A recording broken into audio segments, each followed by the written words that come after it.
Welcome to the Liquidity Event, a show about all things personal finance with a laser focus on taxes, financial independence, and equity compensation. Hosted by AJ and Shane of Brooklyn FI, each episode will focus on a personal finance topic, some driven by news headlines and sometimes driven by listener questions. And sometimes you'll just get two money nerds rambling about what they think is interesting. Just a quick note before we get started, this podcast is for informational purposes only and should not be considered tax or investment advice. Hello, and welcome to the Liquidity Event. We're your hosts, AJ Ayers. And Shane Mason. This is episode 135, being recorded on February 11th, airing on February 14th. Happy Valentine's Day, y'all. A quick reminder for you listeners, we will answer your questions on the pod if you leave us a message. You can disguise your voice and use a fake name if you're shy. That link is memo.fm/the liquidity event. I look like a freaking dork with this headset. How are you doing, Shane? I'm great. Just imagining what you're going to be doing on Valentine's Day. It's being released on Valentine's Day. It is Valentine's Day now in our mind's eye. What are we doing today, AJ? What am I doing today? Well, I'm drying myself out in the desert by myself. So I'll probably be cooking myself a nice steak dinner after 18 holes on the golf course. So I'm going to have a great Valentine's Day. You and Nabil are post Valentine's Day? I think we're post Valentine's Day. We had to talk about it. What did we do? I don't remember what we did last year. We've been together for almost 10 years, married for 6. You know, flowers would be nice, but like if flowers don't show up, I'm not gonna. I almost sent Nabil a text that was like, just skip the flowers, save the $100, but I did not. I don't know. It feels a little like silly at this point. So the most fun we ever had on Valentine's Day is we went to go see a Bauhaus show at Terminal 5, and that was super fun. But like the romantic overpriced prefix dinner with like the flowers that you're like waiting for them to show up, not my fave. A special evening with everyone in your city. Everyone else in town is also having the special evening right next to you. I feel like Valentine's Day is fun. Well, you tell me, an active dater. Like to me, Valentine's Day is fun when you're like starting a relationship and you're like, what are we going to do for Valentine's Day? But also I feel like I've been in fights on Valentine's Day too. My expectations have not been met. Yeah. What are you doing for Valentine's Day? I think just like New Year's Eve, it is one of the most overhyped holidays with the theme. The theme of New Year's Eve is we're going to party, we're going to get fucked up tonight. But like it's like everyone is at the same exact time. So it's not special at all. Yeah. Yeah. It's super expensive. All the normies come out and try to they fill up your favorite bar, what have you. You can't get into anything, even if you book way ahead in advance, or if you do book way ahead in advance, the plans don't match up with reality by the time it rolls around. Valentine's Day is the romantic version of that. Sure. Yeah. I remember I think I'm just over it, but like, I think in my 20s, the flowers needed to show up at work or there would have been problems. Yeah. That totally checks out. I had a romantic request earlier this week, a very first for me. Oh, I was proposed to. Really? This week over by WhatsApp. By someone you know? By someone I know very well. I haven't spoken to them in a while. Really? But they are not an American citizen. But they are ready. Becoming they are American citizen. Ready to become an American citizen. A path to. Yeah. Oh, that's sweet. Are you gonna do it? No, unfortunately, no. All right. No. All right. I know a few of those. Well, she is a poor, so it would have been good for my taxes. I was gonna say. Can we throw a little MFJ on there and married filing jointly? Yeah, bring your income down. Could widen the tax brackets, so to speak. Bring the I'll widen your tax brackets, baby. Anyway. What else do we have going on, Miss Host? I participated in skiing culture this weekend for the first time in my adult life. I saw that on your Instagram. I was curious if you actually put on the skis. No. I do not ski. I'm too old to ski. I work very hard to not get injured in my old creaky body. So skiing and knee problems and hip problems and the possibility of hitting a tree that's not on the agenda. So I snowshoed. That was fun. And I rode the gondola with all the skiers up to the top of the mountain. This was in Stowe, Vermont. Beautiful. It was just it was like 3 feet of fresh snow. It was lovely and picturesque. Had a burger and a Bloody Mary at the top of the mountain. I liked ski culture, but skiing, not for me. Well, when it comes to nature and you, insects, not your vibe. So I would imagine you being outside on a snowy mountain where there are no insects, it makes the most sense. Totally loved it. Yeah. Have you ever been skiing? Can you ski? I went snowboarding once at 13 years old, and it was on a northeastern mountain that was all ice. And the only way to stop was to turn perpendicular to the direction you were going and eat shit face first. So since then, no, I have never been. That's more of a upper middle class type vibe. And your boy was born in the suburbs of Philadelphia. And grew up in the shittiest town I've ever been to in my entire life. You know me so much better now. I love it. I really do. I love it. I had a sports bowl party this weekend. Sports team. The sports teams played each other in the football. It was fun. Yeah, the Eagles beat the Kansas City Chiefs dick in the dirt over the weekend. It was beautiful to watch. I'm sorry, that's not. Is this a PG-13 podcast? No children listen to this. That's football talk. That's football? Okay. Dear listener, I played 15 seasons of football, so I am technically allowed to speak about it in that manner, but I can't say. I don't watch it anymore because I played enough of it, but I did watch a little bit of the Super Bowl over the weekend. And you had a sports bowl party. I had your sports party? Party was phenomenal. Yeah. And we watched the game, I guess. We had one Eagles fan and 8 people who had no idea and didn't care at all. So it was actually great. Like, it was perfect. The Eagles fan was like super stoked. We were all like, I went into the Super Bowl cheering for the Chiefs because of Taylor Swift's boyfriend, but I literally don't care at all. So I switched the minute the Eagles scored a touchdown, I switched loyalties. So what? I don't care. You're not even loyal to Taylor? All right. I just like to win. All right. That might be enough bloviating for this week. Sorry. Speaking of winning, have you seen Spotify's stock price? Yeah, we looked at it. I looked at it earlier. We're trading off today. The charts. Today on Tuesday. What's today? February 11th. We're trading at about $620, which is significantly up from its IPO price. But you and I have some Spotify. We've been with Spotify a long time. It's very much in Brooklyn FI's DNA. Shane, when was the first time that you encountered Spotify equity? So it's funny you say that. I was just emailing one of our original Spotify clients who just had a baby. She has been there for, I guess, 10 years, because the very first time we touched Spotify was about 10 years ago. I was still a lowly Bushwick taxes in a bar boy doing people's tax returns in the back of yours sincerely in Bushwick, doing whatever entrepreneurial thing I had to do to get out of my day job. South Haven, Mississippi. Also that, yeah. the New York version. We're going to talk about New York later on in this episode as well. We can talk about doing what we had to do to make money in New York City to survive. But yeah, it's been 10 years working with them. We used to just do their taxes, dealing with the incentive stock options there. And a lot of those tax problems that we were confronting, we realized that there was a lot of financial planning assistance that we could also provide to people after we got them through the liquidity events or navigated the tax impacts of their options. And that was the inspiration for Brooklyn FI. So, you and I can really thank Spotify, the New York startup, or at least the New York branch of the Swedish startup, for launching this company all those years ago. One of I don't want to say the first, but sort of the first wave of these successful New York-based tech companies as opposed to Silicon Valley.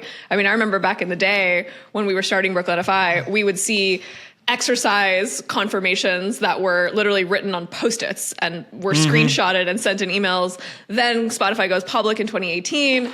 They start issuing, it was originally ISOs, then they started issuing non-quals, then there were RSUs. Then they came out with that really fancy incentive mix. So they let their employees pick whether they wanted cash, RSUs, ISOs, non-quals, what have you.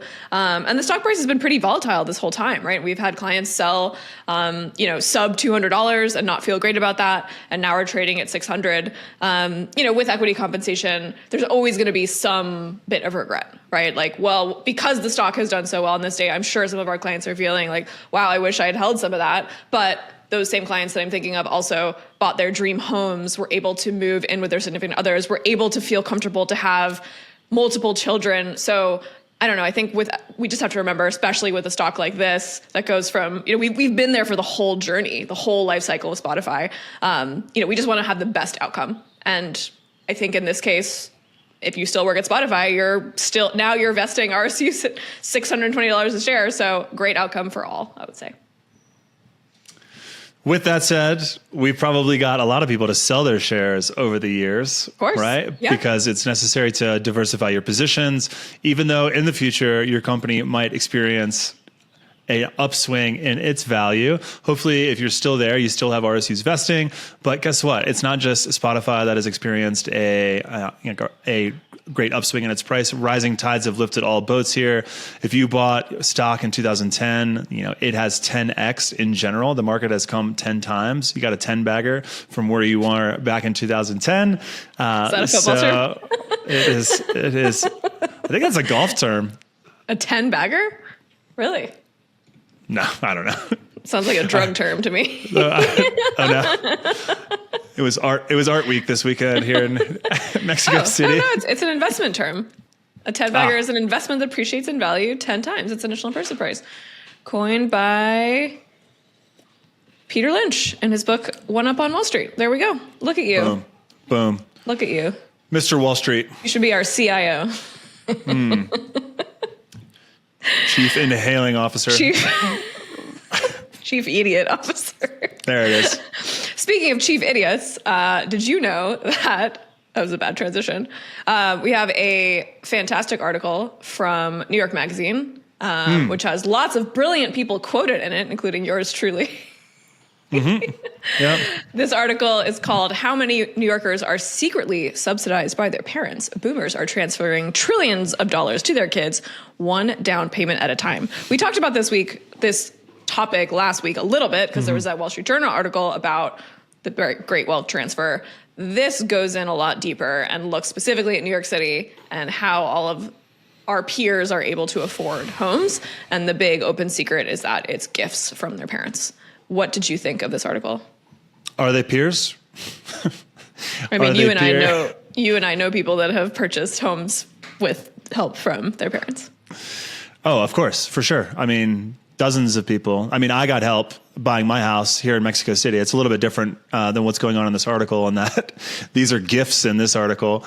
But yeah, this is for the dear listener. AJ's being very modest. This is a fantastic piece that she was quoted in multiple times in New York Magazine. So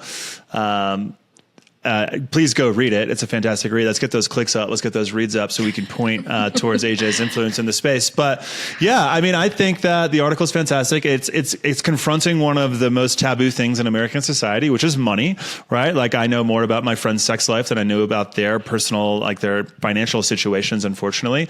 I believe that is a uniquely American thing, which might be stemming from all of the rules around sharing like salary information, or like what the Carnegies and the Rockefellers did to make sure that none of us knew what each other were making to push down the working class here.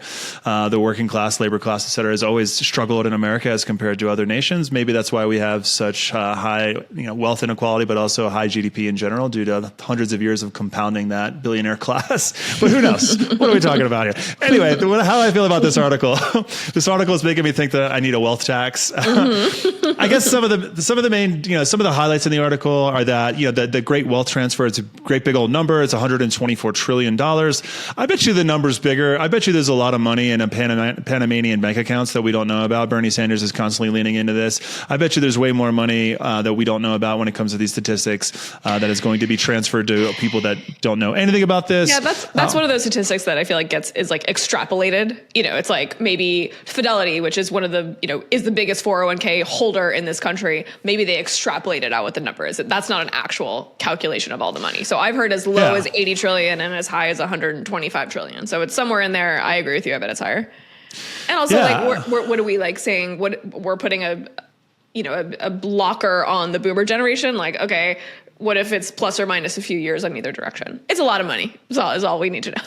Yeah. And we're going to be talking about this for the next 20 years because the last of the boomers are now retiring. I believe the first of the boomers are now dying. I mean, obviously people die whenever, but when it comes to the wave or From the mortality old age. rates. Yeah. When it comes to the actuarial tables of when should you be dying, the first of those boomers are hitting their life expectancy. So we've got about 20 more years of these transfers, whether it's through hook or by crook, by gift or by tax, from one generation to another. That joke didn't even make sense, but we're going to have 120. There we go. Spicy episode this week. And we're back, ladies and gentlemen. Dry January is over. It's going to be a wet February. Trying to expand those tax brackets. Listen, $124 trillion is going to be passed down. There's 350 million Americans, which means if it was split evenly, that would be $355,000 per person in America, including other boomers. If we exclude the top 10% of people, that's $393,000 per people. If we split out if we just give it to the bottom 50% of people in America before we even exclude boomers as well, that's $708,000 per American. That's fucking nuts. That's a lot of money. What the hell? That's crazy. And it's not going to be taxed. That's the crazy part because it's going to get transferred. They're probably going to die with the money. I mean, who knows what's going to happen with the estate tax over the next 20 years, especially with this administration. I'm sure this administration is going to try to further delay get rid of more estate taxes. I mean, read it. By the way, the other takeaways from this article were just how many people, the article is about how many people are living in New York City specifically, and you're saying to yourself, I can't afford, the average rent in Manhattan is $5,000 a month. Who the hell can afford this? The people in this article that they interview are the people that can afford this. The people that, and I don't even feel like I can blame them. Our situation is so much different as millennials, Gen Xers, and Gen Zers. Most of the people they interview are millennials and the later Gen Xers that are kind of on the cusp. But they're receiving money because it's impossible to live in the neighborhoods that they've always wanted to live in. They've always the experiences they've always wanted for their friends and their family, buying a house in their 20s, and because the boomer generation has a disproportionate amount of the wealth. Sorry, I'm hogging the mic here. They've had a disproportionate amount. You wrote the article, essentially. Disproportionate amount of the wealth. The only way for us to experience the same level of living that they have had is through gifts. Which is and what really bothers me about the article is that we're not in control of the American economy for the past 40 years, and they're painting us as literal babies in the images within we're the article. Baby birds who need money from our parents. Right. And all we needed was fair taxation, right? We needed fair taxation, better services, cheaper education. I think what this article doesn't touch on, I think what's a little bit of a miss, is student loans and education. If you went to school to get a degree that would give you a salary that's high enough where you could save 30% of your income to be able to afford a down payment without help, you probably needed to take out $250,000 of student loans to get that advanced degree, right? And your parents didn't pay for that, right? They didn't help with that education because they didn't need to. They didn't have to pay $250,000 for their education to get that high-paying job. So there's already this huge gap just by the cost of education alone. And then we can get into salaries and, keeping tax rates so low for the upper class, and also wages being stagnant. So it's just this clusterfuck of we've done a lot right and we still can't get ahead. And now we're just begging for seconds from our parents, basically. And they're giving it, which is, I think what has happened is that there was this period where boomers were still working or they had just retired and they had so much time left that they didn't know if they would need the money or not. Now they're getting older. Maybe one spouse has died. Now the light bulb's going, oh, I've got plenty of money. I feel financially secure. Now I can start to give it to my millennial child who's now 42 and is living in a 1-bedroom apartment with their 3 kids. Now we can help. Now we can make their lives more comfortable. Yeah, cool. I appreciate that. Now we can have kids and perpetuate the society. I guess that we're in our late 30s. Any comments on that, AJ? Yeah. Hello, let's delay a little bit. Right. You want a grandchild? I need $200,000 to buy a house that your grandchild can live in because your grandchild can't live in this 1-bedroom apartment. Those are the conversations that are happening. One of my other favorite two other things I'll say. I don't know if we have time for more than that. I'm really going after it today. Please, but hit me. My sisters and I all had student loans. And so we emailed our mom, who didn't go. I don't know. I think she finished high school. Pretty sure. She retired at around 56, 57. I said, Mom, do you think things are better for our generation than yours? She said, oh, yeah, for sure. You guys got to go to college. I'm like, we had to go to college. We had to. I had to do 5+ years of education to have student loans, to work through my 20s to pay those off. I don't know. It's just a piece of insight from the movers. What do you think about that? I think things are better for us. I think we have the tools to be able to live better lives. I think for the bottom third, it's harder. It's worse. I think there's less of a safety net. I think it was easier to live a good, comfortable, inexpensive life for our parents, but more people have access to a quote unquote better, more exciting, higher flying lifestyle than our parents did. Yeah, I think almost everyone in that generation was able to go do something, whether it's working in a factory in Detroit or working in a casino in Atlantic City, like my dad. Nowadays, if you're in the bottom third, especially if you're like in the middle of the country, or like a heroined out, bombed out manufacturing zone is gone, like you're straight up fucked. Like there's no way. I think that's just like it's. I mean, I now we're really off topic here, but it's just it's just unpleasant to live in a lot of parts of America because these cities have been gutted. Like suburbia is unpleasant. Like if you don't live in one of these cities that are new and up and coming or being revived, like. Your existence is, sure, you can live cheaply, but it's not a nice life. Like people flock to the cities where there's lots of innovation and what have you. So I don't know. That's my coastal elitism showing, but yeah, not easy to stay in your hometown in most of America, which a lot of people want and prefer to do. Right, and that's where it's quote unquote affordable. That's where you don't need help, where you don't need a gift, which is a house. Your salary is $80,000, and a house. A nice, comfortable, 2 or 3 bedroom house for your family costs, the whole purchase price is $250,000. A couple times the salary. Whereas in New York City, it's 10x or more. What'd you call it? 10-bagger? 10-bagger. Yeah. I mean, those kinds of conversations make you realize why there's so many Trump voters out there, right? That's just a big part of the American dream. All right, host, where are we going after this? Let's go. I think we have a big listener question. Yeah, let's go straight to this listener question. I'm going to read the whole thing. Let's go. Yeah. All right, here we go. Dear Liquidity Event. What I'm really looking for is a professional second opinion on my tax strategies. The person I've used to file my taxes is fine, but they don't give much thought or feedback to the ideas I bring in hopes of being gradually more tax efficient. This is my situation in a nutshell. My partner should earn around $240,000 W-2, has maxed out their 401k, FSA, insurance through their job. They take home around $140,000 net after all is said and done. I should gross almost $300,000 this year, and my fixed expenses are $25,000. Then there's this big weird gray area of what isn't or is deductible from my business income. So basically, this person is maxing out their solo 401k, and they've got net income from their business of around, let's call it $250,000. As a couple, we itemize in our taxes in 2023. We'll itemize again, we think, because there's more charitable giving.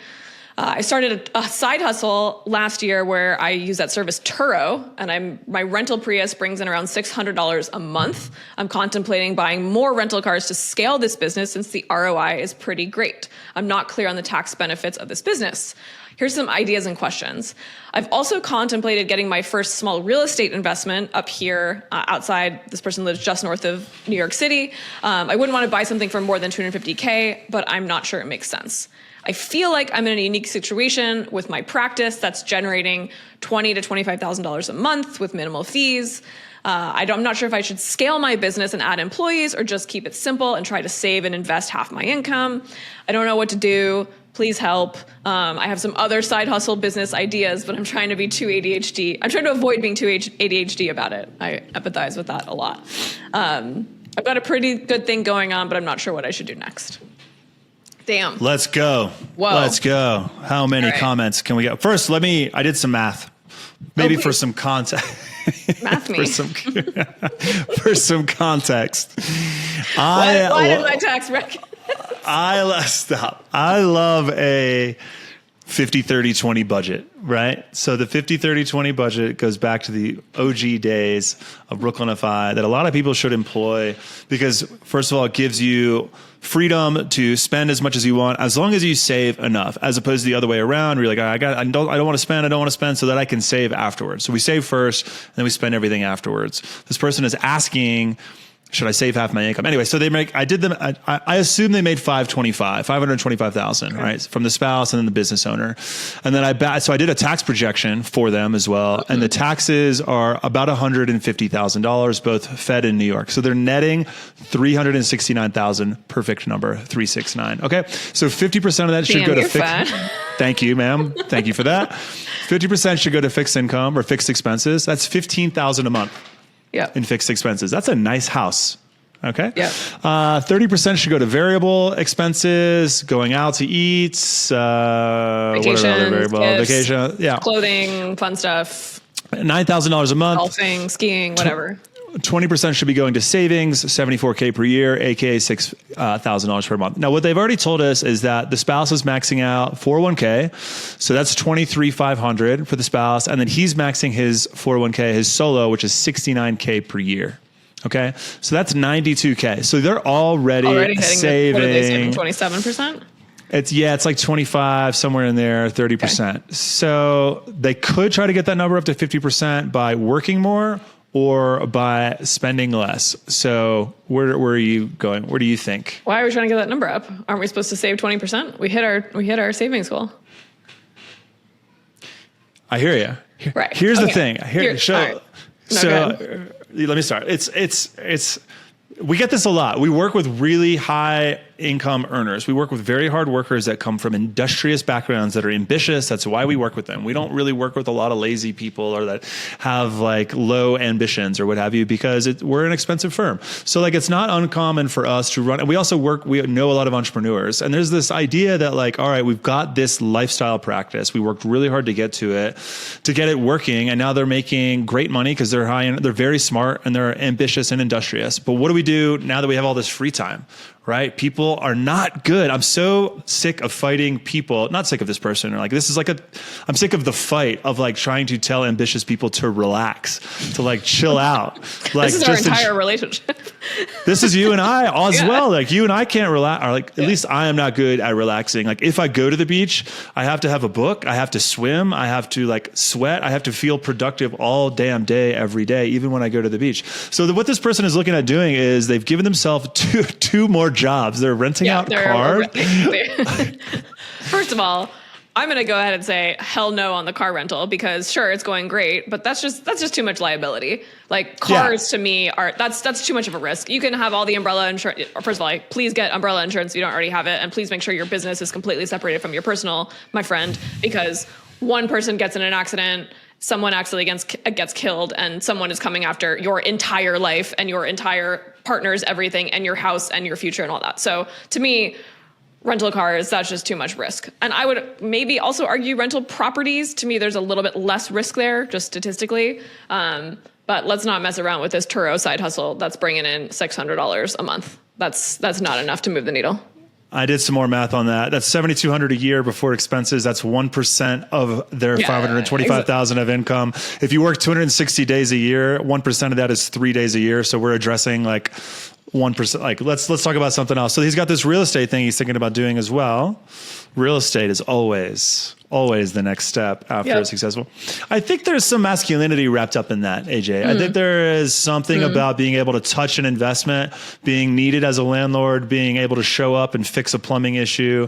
I think there's like some being a part of a community that we've lost by going remote, or just the modern world in general, that owning real estate makes you more local. It connects you to your neighbors. You're a part of that neighborhood. It gives you some validity when it comes to, hey, I belong here type of thing. Like if you're a renter, there's something in our brains that makes real estate required to feel whole.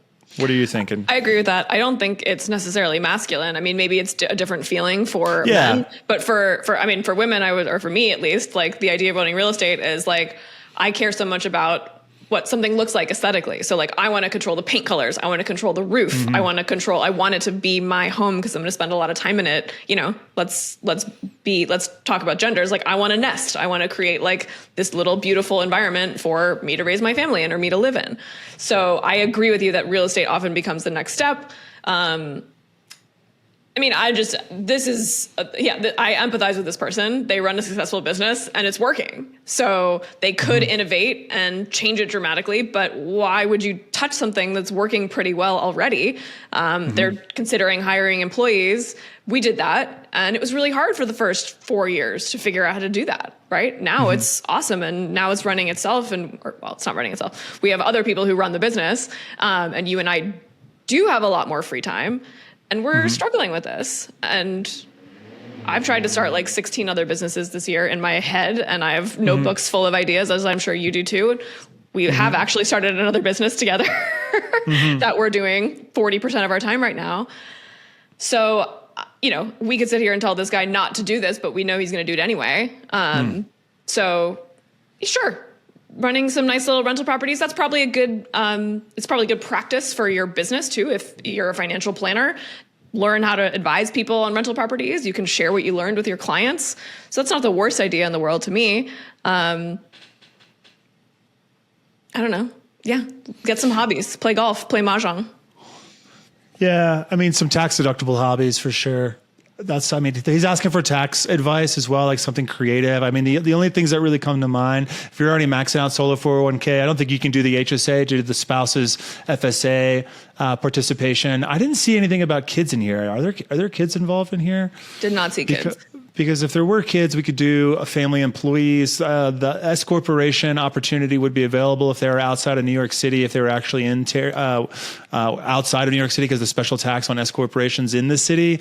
You could explore setting up an S corporation, paying yourself a reasonable compensation, bringing in family members, and create multiple S corporations, multiple 401ks. That's never worth it unless you're making over $1 million.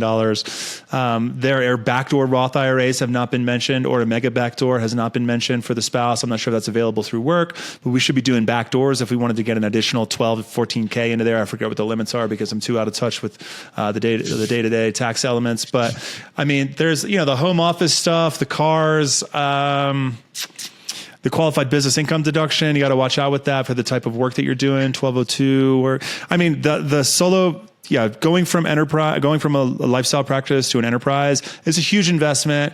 It's a multi-year investment. It might not work out, in which case, I think we have another case of the human urge to do something when we have free time. Got to do something with our hands. Got to do something.